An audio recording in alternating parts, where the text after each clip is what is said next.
The Philadelphia Wings and the Rochester Nighthawks had a game this weekend, as I already talked about.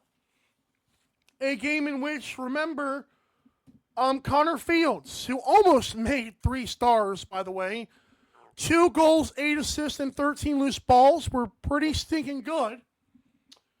Ryan Smith, Thomas McConvey had a hat trick, like I said. Sisselberger was good.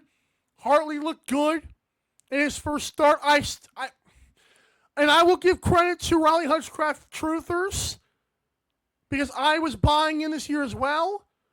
Hutchcraft had almost an 80 save percentage this year and was benched. So it was a good thing Rylan Hartley won.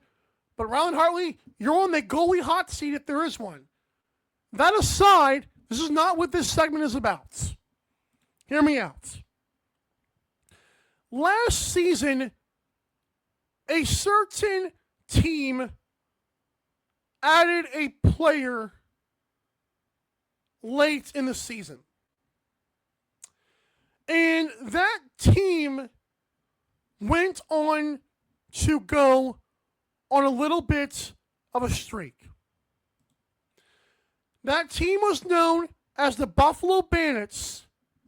That player's name is Paul Dawson. You're like, well, Michael, I guess I remember that. Like, what exactly happened?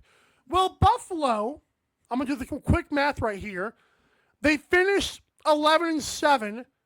6 of their losses came before Paul Dawson arrived.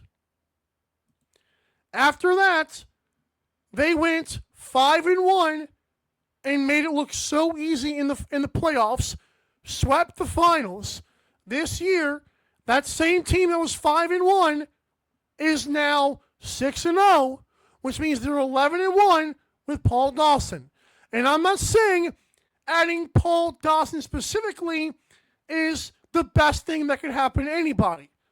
I'm not saying the Bandits are not already built defensively as it is.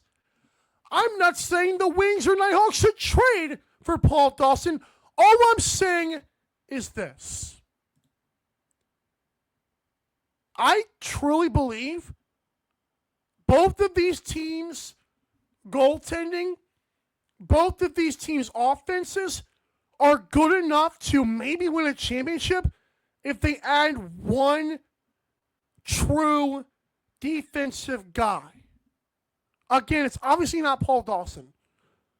But I'm trying to think of the players right now that you could add on your team that I want to say might want to get out of town, but a team might want to trade for.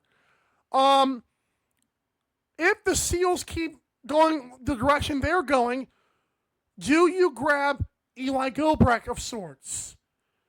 If the Thunderbirds never get going, does Colton Armstrong push you over the top? Jordan McIntosh of the Swarm. And I know players' circumstances, etc., and I'm not saying any of these guys are linked. I'm not reporting. I'm simply saying when you have Ryan Hartley / Riley Hutchcraft, pick your poison. When you have Connor Fields, Ryan Lansbury, Thomas McConvey, Ryan Smith. When you've got Ian Lord already, you might only need another, like a captain, a guy who can come in there and be an enforcer. Heck, Elijah Gash. I don't know. The Rock wouldn't do that, but you get it. If you're for the Wings, you have Nick Demude, who's not a slouch. You've got, Connor Sellers, who to me is not a bad defender, but he's just overwhelmed by a lot of other players that are on the team. They got Liam Patton, but Scott Dominy is out for the season. You've got, on offense, Mitch Jones, Brian O'Neill, George Terrace. We know. Both of these teams could argue if we have one guy on defense that can kind of be the enforcer, be the last line of defense before the last line of defense in the goalie, I'm liking their chances. And you're like, Michael, why did you think of this? Like, what are you talking about? These two teams played, the Nighthawks won, sure. Here's the thing. Someone made a great point on Twitter that, hey, the Rock are clearly the second best team if healthy. And I got to thinking, Rock have a great defense, Rock have a great offense, Rock have a good goal, have a really good goaltender. But is it possible Rochester or Philadelphia is just one guy away from pushing them? And I'm not saying they're going to be where the Bandits are. But do I like my chances way better with a guy like Gobrecht or Jordan McIntosh? Yeah, I do. Heck, I don't want to do this to the Black Bears. If the Black Bears keep struggling, I don't know if they'd ever do this. Give me Callum Jones. What do you want? We'll give you one of our offensive guys in a pick. I'm not kidding.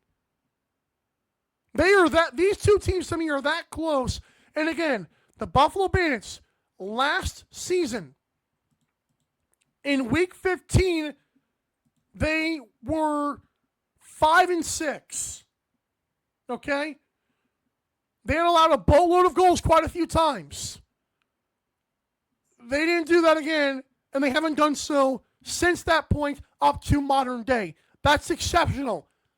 And it might have been Paul Dawson being the extra glue piece to put it all together. To be the missing, I don't want to say glue piece, the missing puzzle piece. Good, thank you for Producer Joe for the graphic. I am stupid for not catching that reference. I knew it was a puzzle. My brain was going stupid. Anyways,